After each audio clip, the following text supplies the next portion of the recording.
Very homey. Everybody tells me that. Okay, let's see.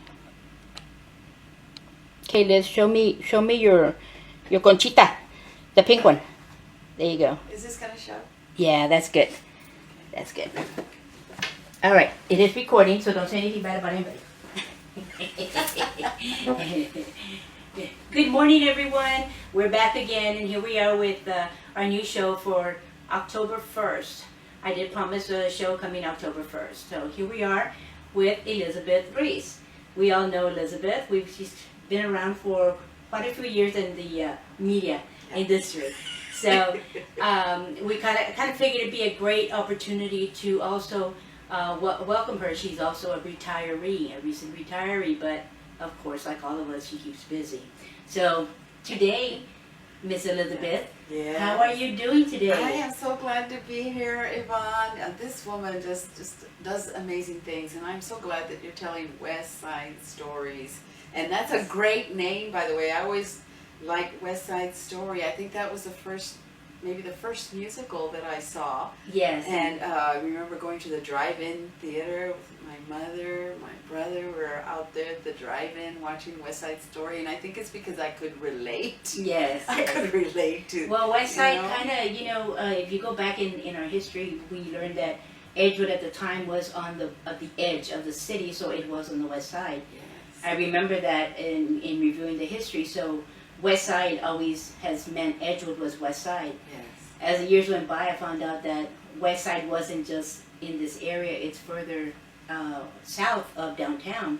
And I include Lanier, Burbank, and I believe it's Fox Tech, who constantly remind me that, oh, we're West Side. And anybody else who wants to call themselves a West Sider. You got it. You got it. Go. We're good. We're good. We invite you. We encourage you.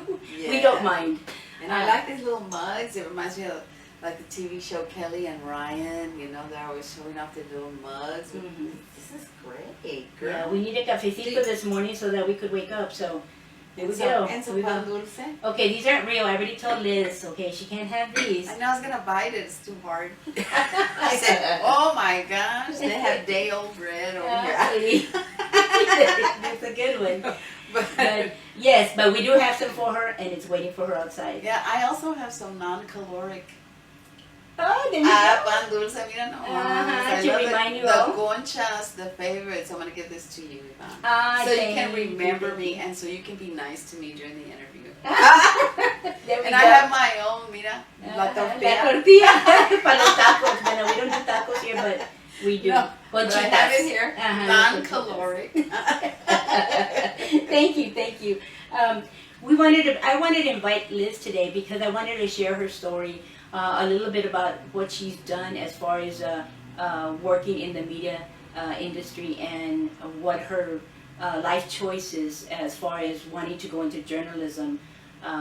What were her life choice? What decisions she made as far as wanting to go into journalism? You know, that's a very competitive field, and especially today, it's very hard to get into it. But hey, we've got quite a few successful journalists throughout San Antonio. Yes, and we have more Hispanics than we did when I first started. Mm-hmm. The days when the Alamo was built. Not that far, but 40 years in radio. I'm happy to say, and I never planned for it. At Kennedy High School, we had a television studio there. We had a television station there at Kennedy High School. But I never thought, because I never saw like people in my neighborhood or people from this side of town. I thought that they were just dreaming, Right. people who would be there pretending they were on TV and everything and learning the ropes.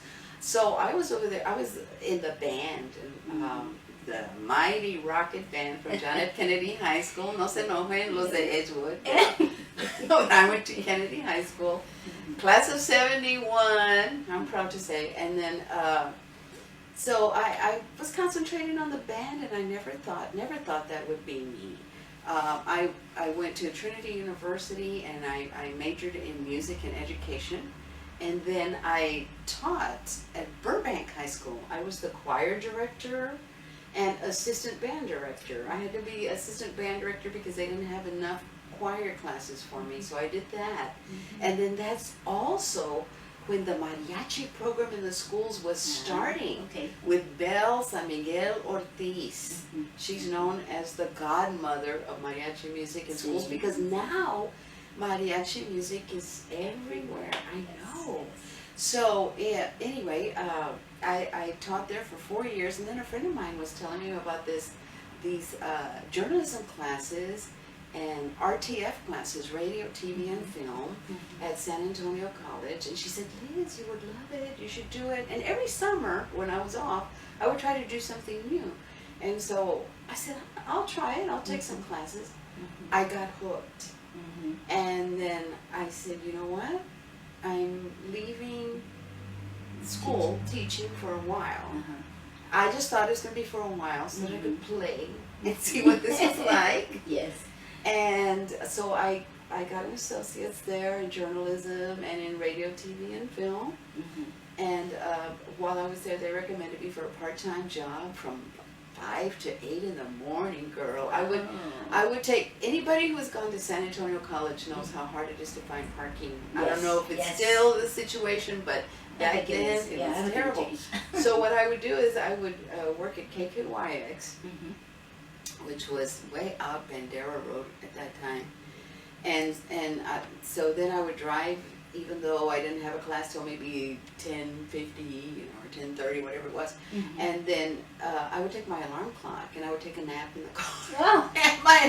See, now we would just use our cell phones, but back then we didn't have that. So, but I got, my degrees there, and then I started working at KTSA Radio. So you went from getting your teaching bachelor's degree in Trinity, and then went back to, you decided to go to San Antonio College? Back to school. As a matter of fact, my journalism teacher, may he rest in peace, Doug Daugherty, was fantastic. Yes, I remember him. Yes, very strict, but he was wonderful. And he would call me his retread because I was going back for a different career, and so he'd call me his retread. But I didn't mind because, he was just so wonderful, a great teacher. They had a fabulous faculty there. And we had to write for the Ranger, which was like writing for, the real thing. And I remember if we went and interviewed the president of the college about something, and if we left out a question or there was information missing, our instructors would make us go back. The professors would make us go back and get that information. And if you got a name wrong, I mean, it was like a whole letter grade, or or an F, an automatic F. They were very strict. And so even though I started out writing about a raspa sale somewhere, it was in the paper, and I could see it, and it was like this big, but But even the raspa sale story yes, required a lot of detail because you had to be specific. Who's hosting it? La la la la la. Exactly. The club and the time, and that's a great way to start. Yes. Chiquito. And then you climb the ladder. The who, what, where, why, and how. You get those elements in your story like you do, and so. No, I'm sorry. No. That's how. It's a strange story as to how I ended up in journalism, because most of the people you talk to, since they were little, that's what they wanted to be, and that's what they wanted to do. And then I never thought that I would stay in for 40 years and retire. And then even more shocking, when I retired from radio, I thought I was going to retire. But, I was just blessed with an opportunity at KLRN. They approached me and said, would you like to be, one of our news anchors, just do the updates in the evenings? And it's just part-time. They said part-time. And I said, okay, well, that's all right. That's wonderful. It keeps you busy. Doesn't tie you up the whole day. The whole week. It's just you have time for yourself. 2 days a week, 3 days a week, and they're little 1-minute news briefs, but I still have to write them, and so it keeps your mind going. And never thought never thought that I would end up on TV, especially at the age of 68, toda arrugada.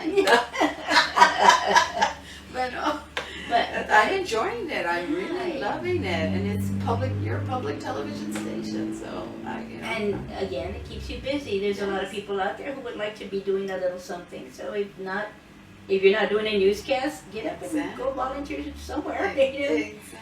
Keep yourself busy. But I know another thing about Liz that I didn't tell her I was gonna bring out, but I know she loves Fiesta. Oh my gosh. Yeah. So we're looking forward to Fiesta right now. What is it that you're looking forward to, rather than we haven't had it in 2 years? Exactly. That's what I'm looking forward to. The hugs, seeing the people again, and we had a mini part of it in June. We had a little bit of it, so.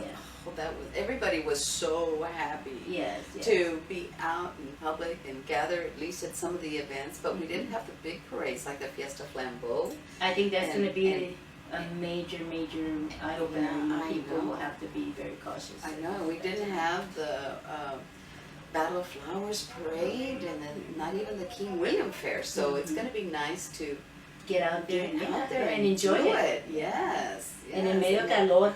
I know, but Fiesta has been such a big part of my life. Because when I was little, my mother would take us to the parades, and we loved it. Especially the flambeau with all of the lights and everything. It's just wonderful. So So we're looking forward to it, needless to say. Yes. And I think most of us are. Yes, and then of course being in the band, I marched with the Mighty Rocket Band. I was just digging it. But we love that part. God, and now I think, how did we do it? Because we used to be in both parades. We would be in the Battle of Flowers parade during the day, all hot, sweaty. We would get off the bus and change clothes and go to the carnival. Oh my gosh. And then the next day, or the next night, we were at the Fiesta Flambeau. Was it? Oh my gosh. And you had to be there early and stand in line. Yes, you have to wait and wait and wait. A lot of people don't know that, but they make you line up, like 2 hours before the parade even starts. And if you're at the end of the parade, you wait even longer. But oh gosh, I'll never forget those times. So that was always a part. So we're looking forward to it, and you're going to see her out there in Fiesta. But you can also see her in one more event coming up sometime soon. November the 2nd, we're hosting the first, we're calling it a first, Dia de los Muertos celebration here at Elmendorf Park. And I've asked Miss Liz if she will MC the event. And so she will be sharing maybe a little history about what Dia de los Muertos represents. And we'll be having lanterns on the water there at the lake, and we're going to be releasing we're limited to 100. So if you want yours, you got to get it out quick. Give me a call, text me, order yours now, but we're limited to 100. And again, we're going to have some entertainment and so forth. Be on the lookout for the advertisements for it. I'll be posting them within the next few weeks. And I hope to see you out there. Ms. Liz, thank you so much for being here today. Thank you for sharing your story. And I know that we'll be looking for you in Fiesta. All right. Viva Fiesta. Mira. Y el taco. Thank you. Have a great day. Bueno, pues I have to fix that.